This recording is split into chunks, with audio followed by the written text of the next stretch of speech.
If we take the human people out of security, then security becomes faceless. Security becomes an apparatus where anything could be done. Security becomes like 007, James Bond, because they are with license to kill. That is not what we mean. We have to understand that security is for human beings. Aloha. I would like to extend a very warm welcome to Ambassador Anwarul K. Chowdhury, former Under-Secretary General and High Representative of the United Nations. Ambassador Chaudhary has devoted many years as a champion for sustainable peace and development and ardently advancing the cause of the global movement for the culture of peace around the world.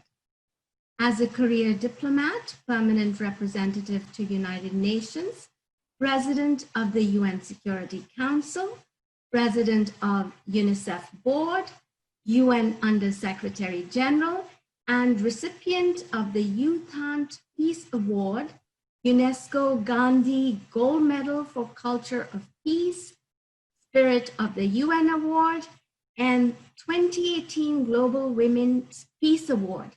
Ambassador Chaudhary has a wealth of experience in critical issues of our time: peace, sustainable development, and human rights. Ambassador Chaudhary's legacy in advancing the interests of the global community features his pioneering initiatives at the United Nations General Assembly in 1999 for adoption of the landmark Declaration and Program of Action on a Culture of Peace, and in 1998 for the proclamation of the International Decade for Culture of Peace and Nonviolence for the Children of the World, 2001 to 2010. Equally pioneering is his initiative in March 2000 as the President of the Security Council that achieved the political and conceptual breakthrough leading to the adoption of the groundbreaking UN Security Council Resolution 1325 on women, peace, and security, in which the Council recognized for the first time the role and contribution of women in the area of peace and security, and the equality of their participation at all decision-making levels. Ambassador Chaudhary, we are so delighted to have you here with us today. This year, the global community is celebrating the 20th anniversary of the UNSCR 1325 on women, peace, and security. Please tell us about your involvement in the passage of this resolution.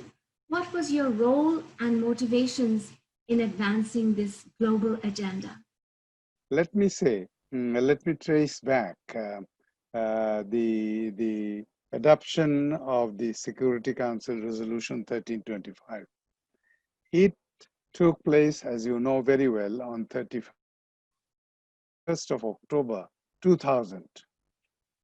But before that, when I was the President of the Security Council in March 2000, Bangladesh became a member, non-permanent member of the Security Council in January 2000 for 2 years.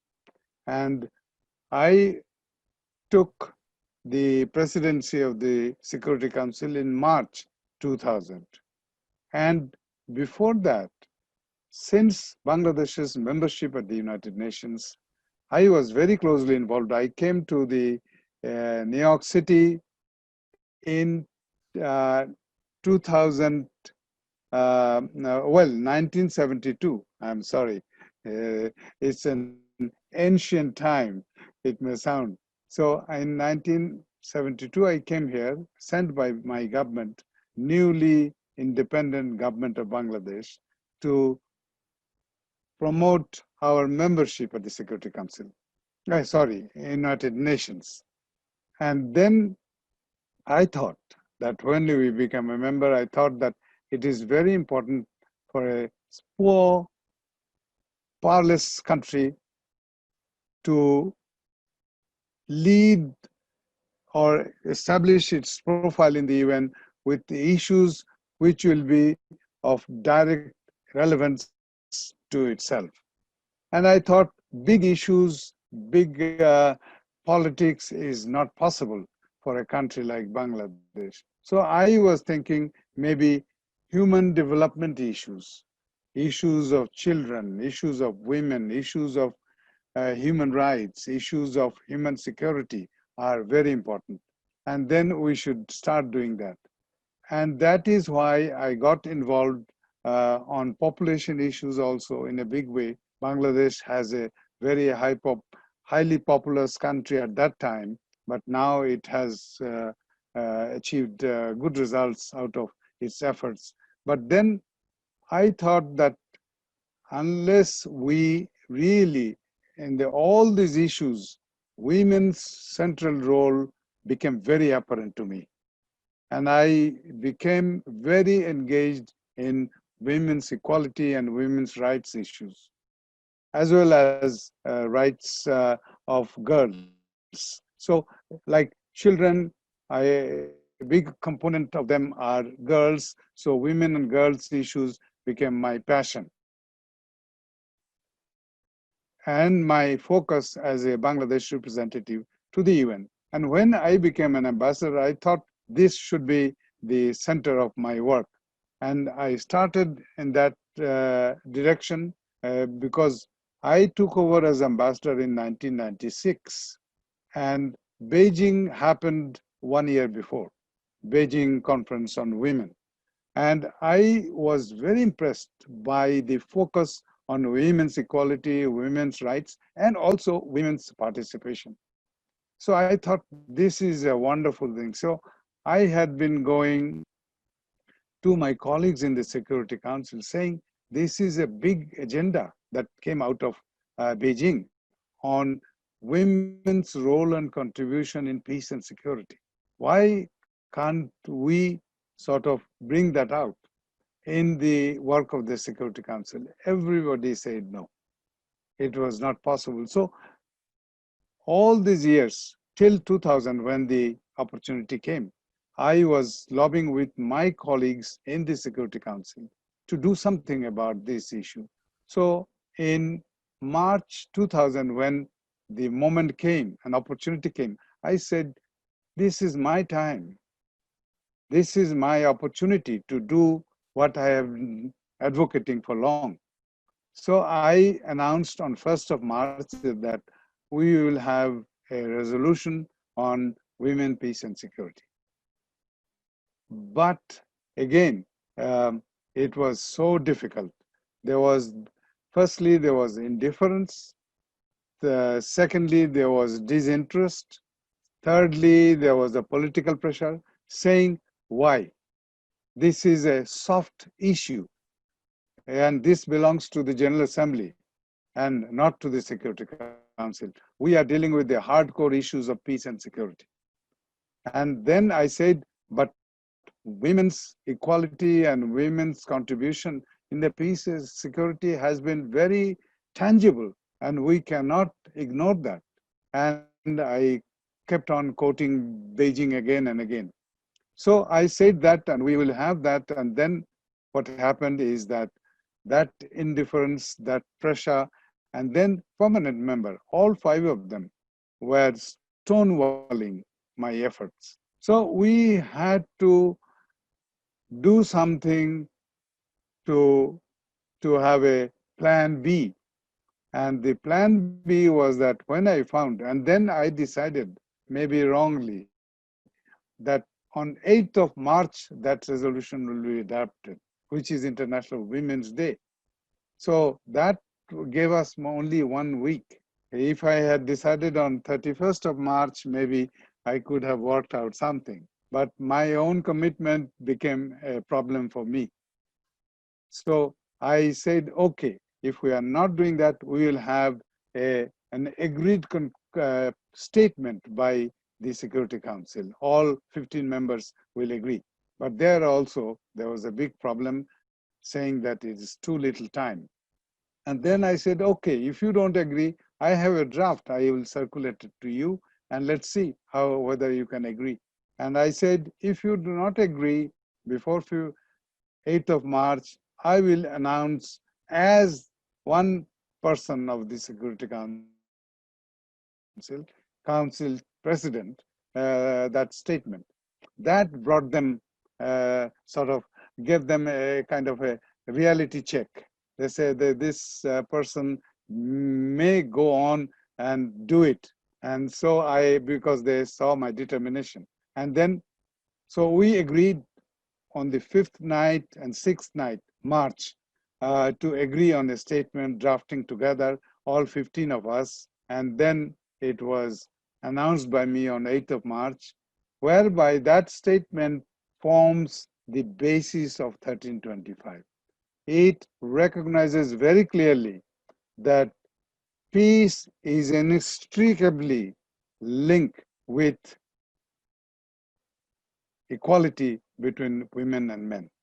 And it also affirmed that access and participation of women to all decision makings is very important and relevant. And so, as we outlined those conceptual and political obstacles, we sort of crossed that barrier, which was tormenting the Security Council for 55 years before that step was taken. That women are always a victim of war and conflict, not a contributor positively to the peace and security. But that conceptual breakthrough gave us the opportunity to work on a resolution subsequently. And it took us, again, 8 months to work on that resolution, which was adopted on the final day of October when Namibia was chairing the Security Council. So this is the background of my involvement in that. And then after that, I have remained for the last 20 years. I uh, uh, spent my time and energy to see how best we can implement this resolution. And then, of course, you are aware of the other resolutions. We'll talk about that later. But I have not given up by just adopting the statement and with the end of Bangladesh's presidency. I felt that it is my role, because if I am committed intellectually, because 8th of March is the most memorable day in my life. And I think it will remain like that forever. That day is so special. And I feel that, that I could bring that contribution to humanity, to the work of the United Nations. So that's my long answer to your short question. Well, thank you for your answer. I really enjoyed listening to you, and I would like to commend you for your amazing work, your pioneering role in really, I would say, not just a breakthrough, but a paradigm shift in international thinking. A paradigm shift, as you mentioned, this was the first time the international community recognized that it's not just that Right. women are victims of conflict. Women have an important role to play as catalysts of peace and change. So thank you for the great work you did. Thank you for championing this cause. I have been reading a lot about the work you've been doing and the statements you have made regarding the advancement of this agenda. It's been 20 years since the passage of this resolution. And during the last 20 years, almost a dozen associated resolutions have been adopted to complement and supplement this movement, this global campaign. You have referred to this agenda as transformative. In your view, what are some of the key milestones that the international community has reached in alignment with the efforts that were initiated by you and others? To be correct numerically, this is uh, 10 resolutions, including 1325. And if this October we have another resolution, so it will be 13 plus 10. So almost like dozen that you said. Um, but firstly, let me say that this resolution, the title, actual title created by us is Women and Peace and Security. There are two ands. Though WPS agenda sort of wanted to be grammatically correct, but so putting a comma after women and peace and security. But our objective in calling it women and peace and security is to show or put face to face two issues, women in the one hand, peace and security in another hand, not as three issues, women, peace, and security. So there are three elements, but to us, conceptually and politically, it was important to juxtap juxtapose women vis-a-vis peace and security, not as three elements. The moment you put, and I think as your center does it, handle issues of security, and you call it security studies, you should understand that the moment you just isolate security, it goes into a different area. So peace and security, which is the mandate of the Security Council by the UN Charter, International Peace and Security. So we always connect the two. So we thought women's role vis-a-vis peace and security should come in. So that is why we very often, even Security Council resolutions also have forgotten that title.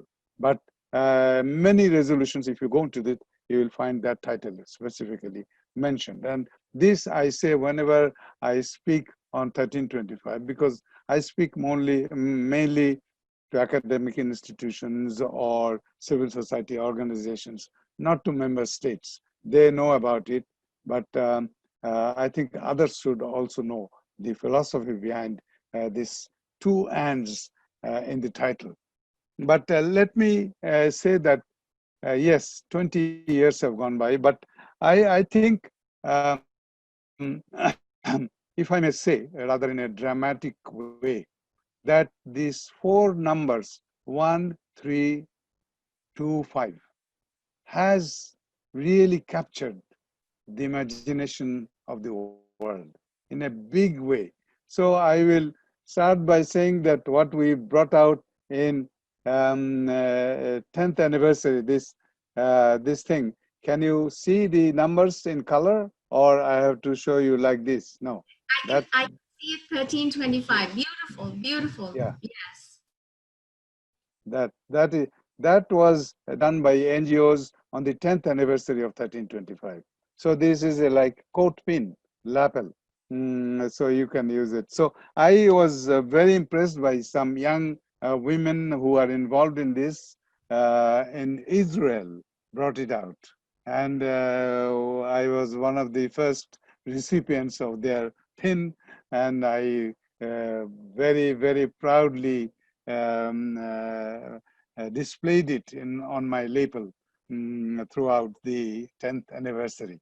But let me tell you that I think that energy that 1325 has created, particularly among civil society women's organizations, and that's a remarkable. Whenever I mention 1325, there is an immediate recognition, and there is a expression of solidarity that we are both supporter of 1325. So this is, I believe, this is a big thing. Very few UN things, particularly for Security Council resolution, no Security Council resolution has that much energy of the civil society behind it, because it went away from the, as they say, it made a paradigm shift.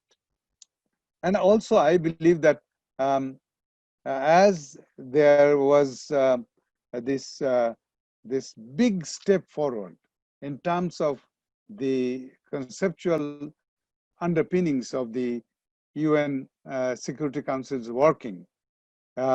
It set the world in a right direction. The issues of peace and security as handled by the UN Security Council in the right direction by coming away from the interstate security politics, intergovernmental security politics. It says that women as 50% of humanity needs to be involved. And women's perspective, women's role is different from what generally the men in decision-making situations think of. So that's a big landmarks change, I think. And also, I believe that this is given uh, for the first time an international mechanism to coordinate not only globally but also nationally the opportunities for governments and international organizations to focus on women's equality and participation. And also, very importantly, participation is the core focus of 1325. And when people say it is, what is, there are, we would say prevention, protection, participation, and promotion. These are the 4 P's. But I say, if you ask me, I say participation, participation, participation, participation. Because none of the other P's will work out unless you involve women. This is absolutely essential. We have to give them equal participatory role in decision makings, all decisions making. This is not only at the secretarial level or at the bureaucratic level, but also at the political and academic level, everywhere. I think this is very important. So that also came in, though we have failed to take advantage of that. But these are, I believe, these are the, and then let me end by saying the milestone has been in 2011, the Nobel Peace Prize was given to 3 women, you remember, Ellen Johnson Sirleaf, Tawakkol Karman, and my very dear friend Lema Boy. 2 from Africa, 1 from the Arab world, 2 from Liberia. And in their citation, for the first time, that UN resolution was so specifically mentioned. It mentions about their role and the conceptual breakthrough of 1325. It said that the women's participation is very important. And they say democracy and peace issues cannot make any headway without equality of women's participation. So I felt tremendously energized that for the first time that the Nobel committee, Peace Prize committee had taken into recognition this tremendous role and accorded to other women. And then, of course, subsequently, from that year onwards, we had number of women's recipients of Nobel Peace Prize. So this is, I believe these are the wonderful things. But then again, we need to do much more. Well, thank you for that. I agree wholeheartedly with you. And thank you for highlighting all these accomplishments of the UN Security Council Resolution 1325 and the global movement that you have helped initiate, and all the impetus it has and the momentum it has created on women's issues. You're absolutely right. And I also agree with you 100% on the importance of women's participation. it does need to become the focus of our efforts going forward. And you may be pleased to know that our center, the Daniel K. Inouye Asia Pacific Center for Security Studies, has been working very hard to increase the enrollment of women at the center in our security-centered courses. And many years ago, when I joined the center in 2012, and at that time, the United States had just unveiled its National Action Plan aligned with UNSCR 1325. Yes. And drawing on that, our center decided to increase women's enrollment, and we set the target of 25% enrollment of women in our security studies courses. And generally people don't think that security is an area that women have anything to do with. As you said, even at the UN, they felt women's issues were a soft issue. But to come back to what our center has done since then, we've been working to build the capacities of women in partner nations, friends of the United States, and now we aim for 33% recruitment of women, because we do believe in building a critical mass of women, in integrating their thinking in processes related to security, problem solving, and problem analysis. So we very much agree with your thinking. So now, if you could tell me a little bit. Can I just interject one point? Yes, absolutely. Excuse me to interrupt you. I also believe that I call them children of 1325, all the other resolutions. And this 1325 package, if I may call it, provides a tremendous opportunity. These are the resolutions of the Security Council. Mind you, Security Council resolutions are as absolutely obligatory on the part of countries to accept, to abide by, because Article 25 of the UN Charter mentions that all member states accepts the decisions of the Security Council and agrees to comply. So General Assembly, again, I'm sorry to say this in that fashion, but it should not be taken as an aspersion. We have Beijing platform, we have other big conference resolutions, but those are not mandatory, but maybe we can call them recommendatory. But Security Council is mandatory. So we can, any country can hold other countries failing to abide by Security Council resolution. So this package, 1325 package of resolutions, is a wonderful opportunity. If we have the mindset, if we have the political will, we can really make a difference. It has addressed different dimensions, but we should not forget 1325.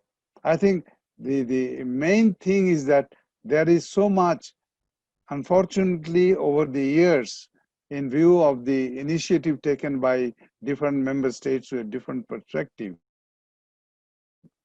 they have diluted 1325's original mandate. So yeah, that is something that we in civil society, we are very mindful of, and then we are trying to protect that original concept in our work, and reminding Security Council time and again. Sorry to interrupt you to bring that point. Not at all. This is a very important point and very enlightening. Now I'd like to ask you a little bit about your proposal for doable first track indicators for turning the 1325 promise into reality. This proposal came soon after the passage of the resolution. Please tell us more about the proposal and what has been accomplished and what has not.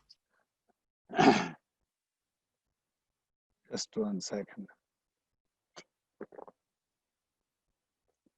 Actually, this came out, Dr. Yamin, on the 10th anniversary of 1325. So I was invited by United States Institute of Peace in Washington, D.C.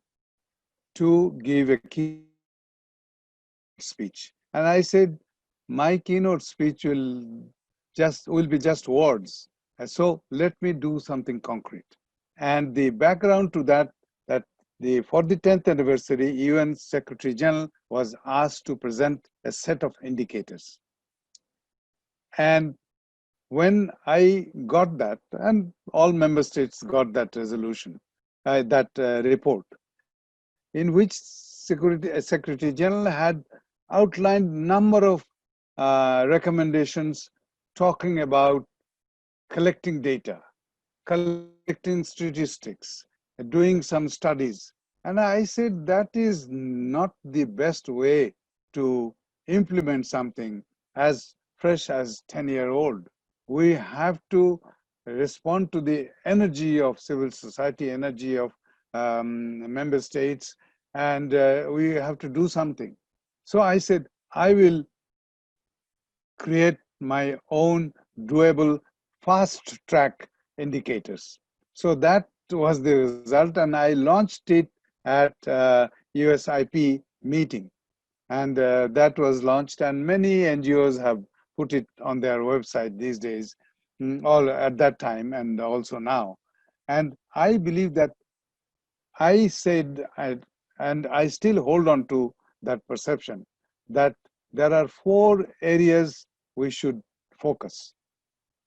And the most important among them is the role of the Secretary General of the United Nations. Secretary General has to do something much more than what he does with other resolutions. It has to so. Antonio Guterres, Secretary General Guterres, has mentioned about his big championship of 1325 and women's equality, women's participation. I think he should be commended for having equal percentage of men and women in his senior management team, in his field presence. But it, it is not just senior management of 50 people. We have to have all pervasive in the United Nations. UN has been championing the cause of women's equality. And I told you, I will tell you, UN Charter is the first international instrument to recognize equality between women and men. In 1945, this is the first time that any global instrument has looked into that point. And I say it's now 75th anniversary of the United Nations. And we are not yet 50-50 in terms of all staff. And then, of course, numbers are okay. But more important is the internalization of the spirit of 1325, spirit of women's equality. It is not just I do some lip service. So I believe Secretary General has to. It has never. I have been trying since 2010 to get the Secretary General to issue a letter at the country level representatives of the UN called UN resident coordinators to tell them pursue 1325 National Action Plan as a major focus of Secretary General's role. And Secretary General is asking you to do that because those resident coordinators are Secretary General represented at the country level. So I have been telling them that letter has not gone. One communication sent to this will really, I can speak, say, for my country, Bangladesh. Bangladesh brought out its national plan only 2 years ago. Bangladesh initiated the move, but then it fell through the cracks and never attended the importance that it should get. So that is what has happened. So if a letter from Secretary General goes to the member states, to head of state or head of government, it will have an impact. I think you can say the same thing about Pakistan. We can say things about many other countries. Secretary General's letter of request to that effect creates an impact from and a response. And I'm sure we would have done that, but it has not happened. Secretary General meets throughout the year, but not now because of the COVID, but otherwise, hundreds of heads of state and government, and hundreds come during September every year.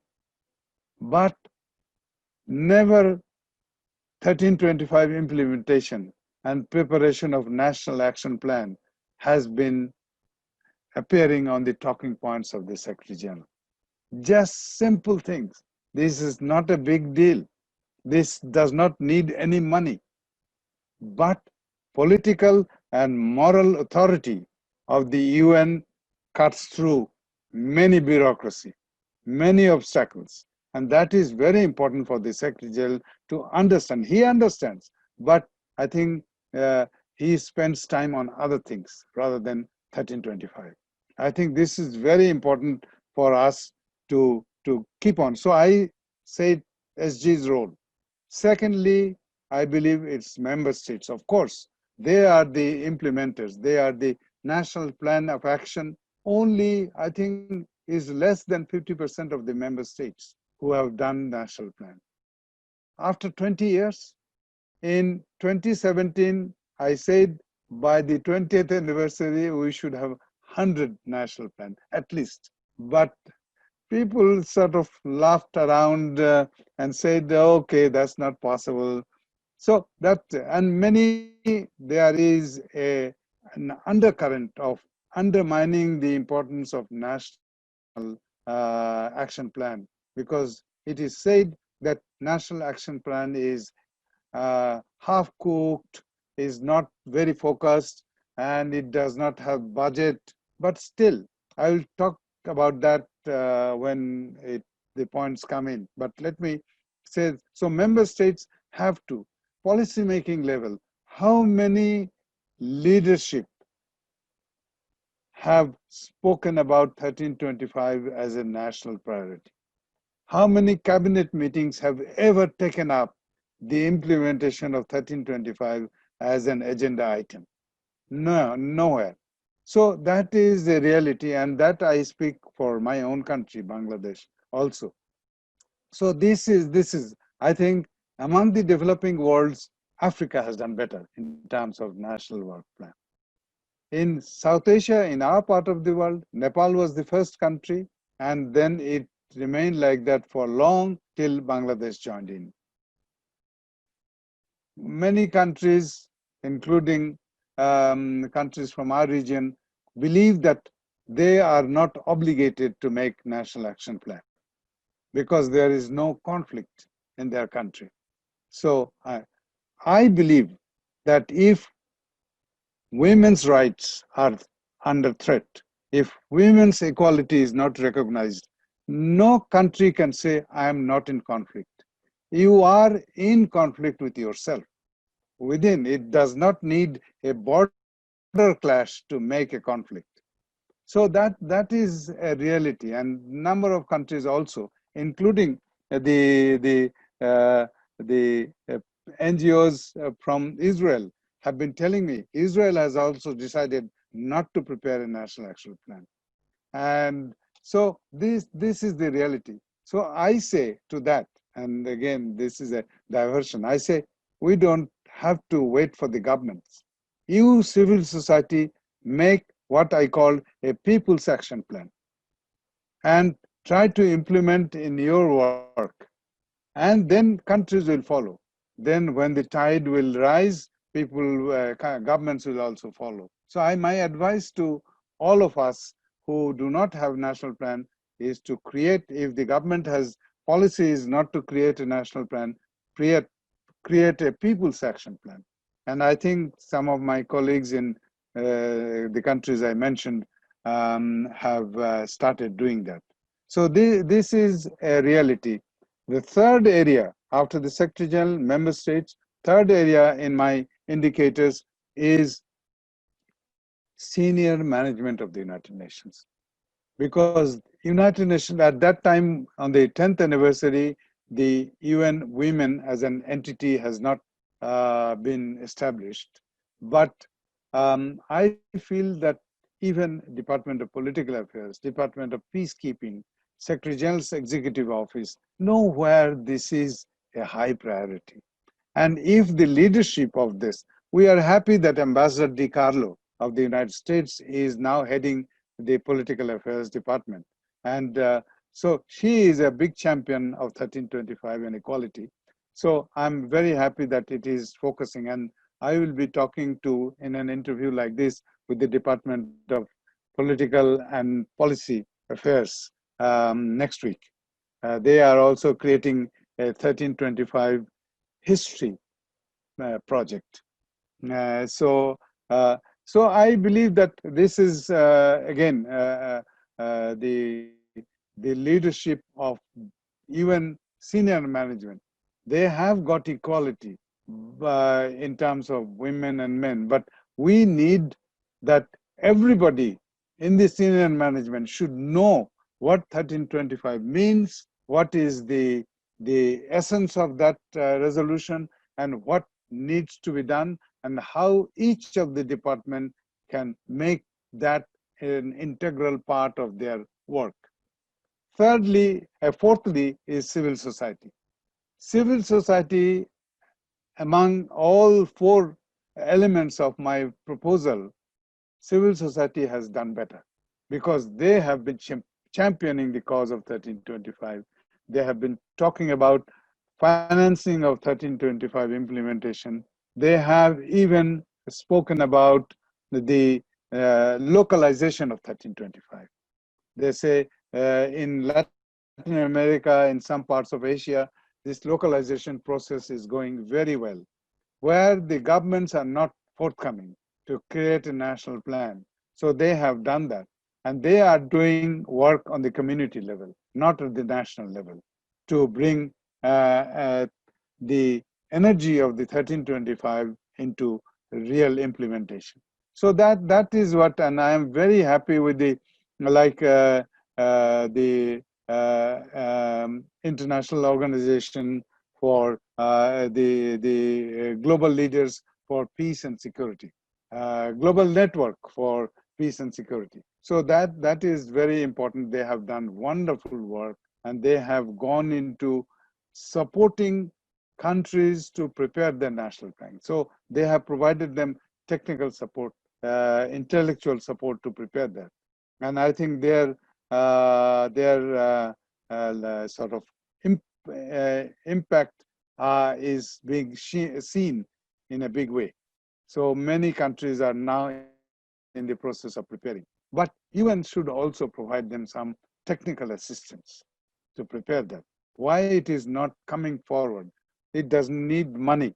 It needs some, appointing a consultant to help them figure out. And finally, Bangladesh was helped like that. And I think many other countries will welcome that benefit. So these were the four pillars of my set of indicators, and those are still relevant. Those four areas are still important, and we need to sort of highlight. But then it will become a ritual. The anniversaries come, the annual meetings come on 1325, and we big speeches, big I think what should I say? Big promises, but nothing really happening. So that is the truth. We have really missed the historic and operational value of 1325. This is a big thing, but we have the implementation rate has not been so encouraging at all. You're right. You're absolutely right. Thank you for very frank, very candid responses. I'm finding them very, very insightful and helpful. You mentioned, Ambassador, earlier on that African countries may be doing somewhat better. What can the world learn from Africa? What have they done, in your view, that's helped them? Well, I would pay tribute to the African women. I think they have been really at the forefront of their own national agenda. They want to leave their mark. Whatever is happening in my country should involve me as a woman. I cannot allow you men to keep on deciding for us. We have to, and I saw it firsthand, Dr. Yamin, when I was visiting West Africa. I saw at that time, the war is still going on. Um, uh, and I found that as men were fighting in the bushes, women were making sure that society moves on. They were sending their children to school. They are taking care of their elderly. They were putting food on the table. They were ensuring that institutions function as well as good as possible. So when the war ended, men came back and they were really surprised to see that women have done so well in maintaining at least a semblance of normalcy back into the rest of the country. So and out of that surprise came anger and unhappiness. They wanted to marginalize women again. And that was evident in the new constitutional, legislative, governmental, institutional mechanisms. Everywhere they wanted to marginalize women's participation. At least decided not to bring them in as a normative part of those instruments. So I find that even in Liberia, there was a big problem of incorporating at least 30% of women in the parliament. That clause, that is the UN sort of benchmark, that minimum 30% of women. As of now, I believe it should be 50-50 all the time. And so women from Liberia came to meet me when I was Under Secretary General for a different issue, and they know me well enough from my past association. They say, we want to complain to you because the UN Secretary General's representative in Liberia has refused to incorporate that clause in the new constitution. So this is the big challenge we face. And I will say also that maybe in a different context of your question, but this is what I believe that we should continue to ensure that the UN plays a role. Though even for the national, big thing about national action plan is that it is a nationally agreed plan prepared by nations, but it can be monitored globally. The member states do not have the argument that by putting your points of view on national action plan, you are interfering in my national interest or national position. No, because it comes out of a global resolution. So globally, it can be monitored. Secondly, it has the availability to everybody, including civil society. It is put on the website, and we can, even nationally or globally, we can say these countries' national plans are not being implemented, or challenge the national governments to live up to their commitment made in the national plan. So this is the benefit of National Action Plan. So I believe that National Action Plan is the driving mechanism for implementation of 1325. In my work with international security practitioners, government officials, military and civilian, when I talk about WPS, Women, Peace and Security, the UN Security Council Resolution 1325 in particular, sometimes I hear that it challenges cultural norms and traditions. Do you agree with this concern? And if so, what are some of your recommendations of overcoming cultural barriers? Well, I have a point about that. I think reference to culture or traditions is also a ploy by men to not to lose their power. I think it is not a real love for culture or tradition. It is love for their retaining their own power. That is why men, mostly men, I find in the UN resolutions and elsewhere, they mention about it. It is our culture. Nothing which is an affront to humanity can be your culture.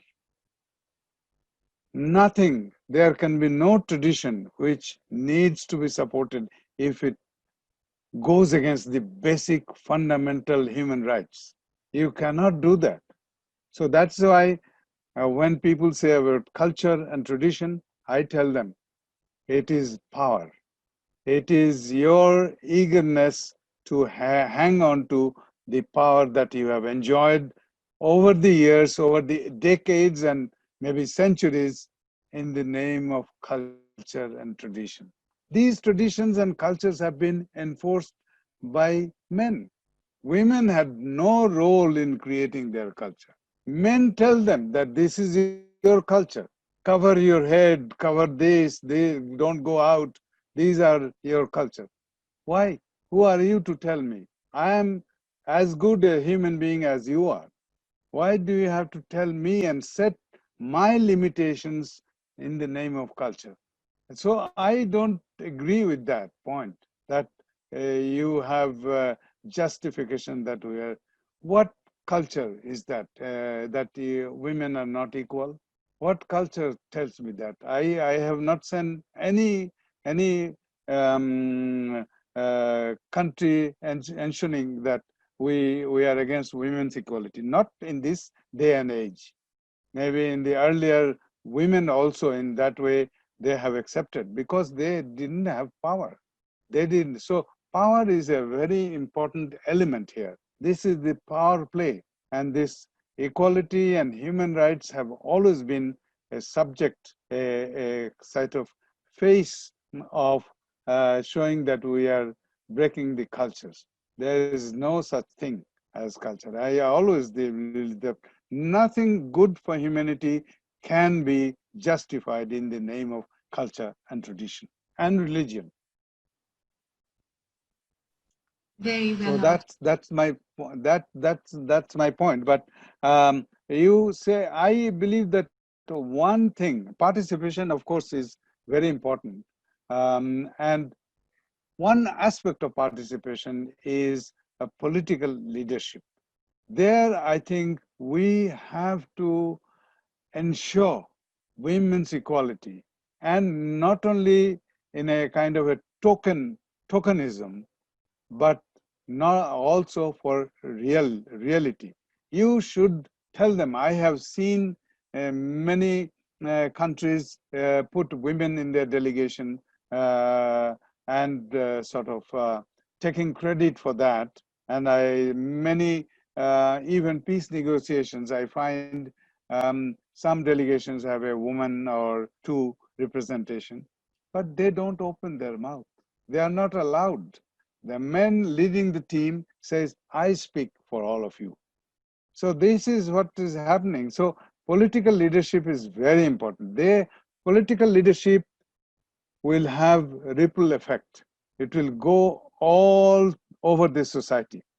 It will touch every corner, however below it is or however high it is. So it will. So we have to start on then.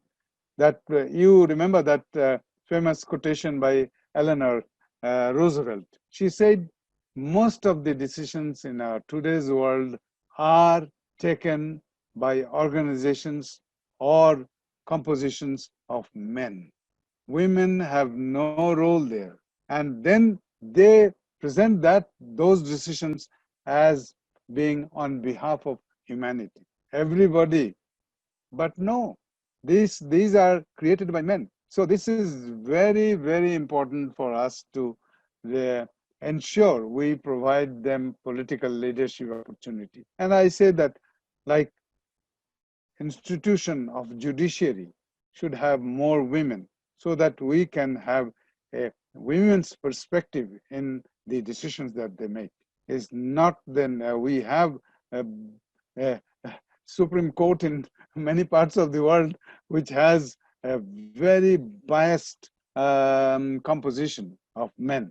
And so that is why I believe that it is very important judiciary at all levels, not only in Supreme Court, but at the judges level, and also law enforcement authorities, police have more women.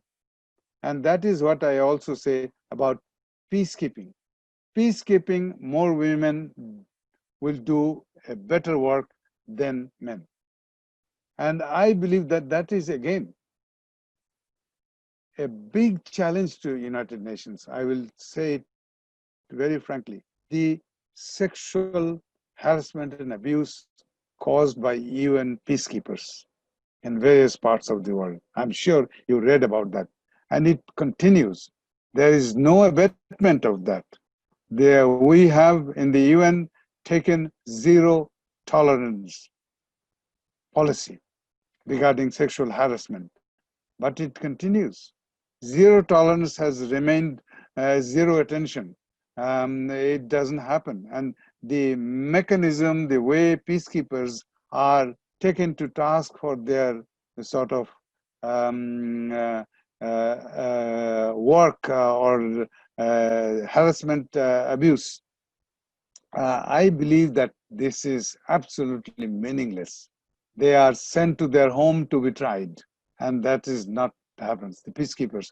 So I believe again that the more women in the peacekeeping forces will help the, at least in a big way, the 50% of that country's population who were not recognized as beneficiary of the UN's presence there. Yes, it is not a general statement I'm making. There are many good people, good men working at the United Nations and at the peacekeeping operations. But I think all the cases of sexual abuse, harassment, inequality, women feel comfortable to bring it to a women peacekeepers. They feel freely to mention about their experience. But for men, generally they wish them away or throw them away. Oh, why have you brought that in? So that is what I believe that we. But my point is also that we don't want equality. We should not want equality in military. Militarism and militarization is not in the best interest of humanity. So we don't want 1325 to mean that we are making war safe for women. What we want to say that we will structure peace in a way that there is no need for war and conflict, that war is abolished forever. So that is my friend Cora Weiss continues to mention about WWW, World Without War, is not the internet signal, but World Without War. So that is what we want, 1325, to promote that in women's equality, women's participation, to ensure that world has less and less conflict, not more and more individuals in the military.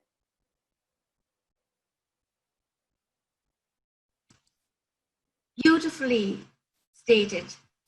Very well said. I really Thank you. enjoyed listening to your perspectives on the importance of women's participation, the role of the United Nations, the role of governments the energy that the international civil society or civil societies around the world is demonstrating to take this agenda forward. Do you have any last words of advice for security practitioners in the Indo-Pacific region to come closer to a world envisioned by UNSCR 1325? You talked about the world without wars already, but a world where both women and men share more or less equal responsibility for building peace and security. Well, first let me clarify a little bit from you, where you mentioned about security practitioners. What does it signify? Oh, yes, that's a very good question. So, when I say security practitioners, I am generally referring to government officials, both civilian and military. We refer to them at our center as practitioners. They come to our center to take courses on security related topics. And so we call them practitioners. They're not necessarily policymakers. Right. Sometimes they're policymakers as well, but they are generally, by and large, even if they're policymakers, they're practitioners. In the field of peace and security, both traditional and non-traditional. Okay, so I will then suggest that you call them peace and security practitioners, not just security practitioners. You remember my point about women, peace, and security at the beginning.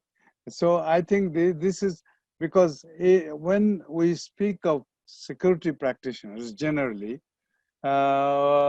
we are stuck with the police force, military, or intelligence people. And that for me and for many others also, security becomes worthwhile, worth its name, when we explain it in the context of human security. Because that is what, after all, the security is not for the state, but for the people living in that state. Is state security perception is absolutely uh, wrongly directed, because I believe that it should be human security focused. After all our activities of the government, activities of our families, activities of our communities are all focused on how human beings living in those situations are being taken care of. If we take the human people out of security, then security becomes faceless. Security becomes an apparatus where anything could be done. Security becomes like 007, James Bond, because they are with license to kill. That is not what we mean. We have to understand that security is for a human being, and poverty is a threat to security. Women's inequality is a threat to security. So these are the things that we should address. Now, COVID-19 has become a threat to health. Risk is a threat to security. So all these things are necessary. So security perception also should change. So, but uh, unfortunately or coincidentally, 1325 is a product of Security Council, which is dominated by this perception of interstate security. And that is a big challenge. I have been talking about that, trying to bring that perspective into Security Council's work relating to 1325. Not everything. That's a daunting challenge that for many younger people to take up. But I believe that still it's because of the structure of the Security Council, and I think one should know also that Security Council affairs are controlled by permanent 5 members, and they have a different perception. Human security does not appear in their nomenclature. So that is, though UN has taken a number of resolutions on human security, but I believe that the human security aspect is very important, because that is how we can bring in women's equality agenda in a much bigger way and a better way. So let me come back to you that I will not focus on Indo-Pacific area, because I do not uh, know what are the security perspective of that area. And for many years since I left the Bangladesh ambassadorship, I have been speaking for the, well, which I have been doing for the United Nations for so many years from 1972. But I believe that my work with civil society um, does not really give me an insight into the security politics of Indo-Pacific or any part of the world. But I have my thoughts and I focus on human security for that purpose. But let me say that I believe that it is very important for all of us to ensure that uh, the 1325, like, firstly, Indo-Pacific region should, or globally, they should start preparing their national action plan as soon as possible. The remaining countries should. I have even started saying that we should create a list of foot draggers by naming those countries which have not done yet their national plan. So I, maybe on the occasion of the 20th anniversary, I should put in some website this foot draggers list. They should see that. They should do that. And many of whom had been members of the Security Council when that was adopted and subsequently, and when other 9 resolutions were adopted. So they come and make big speeches. So that is my request to your center and to anybody who cares to listen.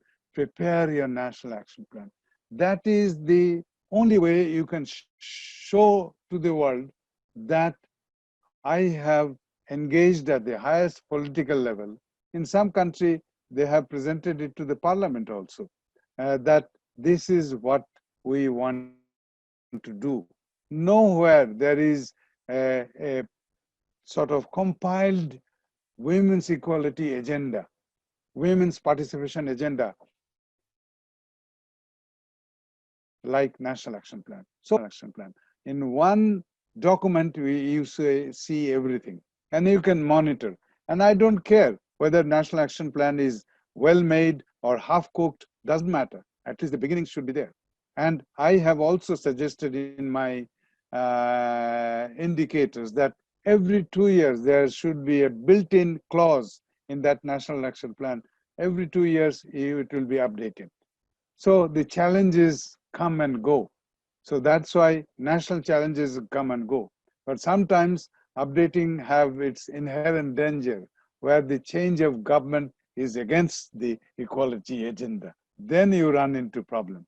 So, but anyway, we can also take care of that. Again, a footnote, the challenges to women's equality and women's rights and participation continue to mutate.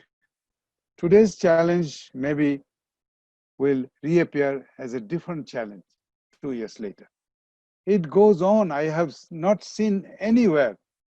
And there is now, in recent years, there is a backlash that they thought 1325 Beijing platform have given women a much bigger role.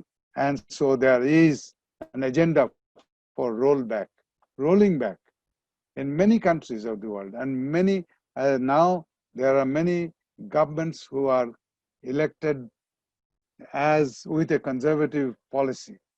And so that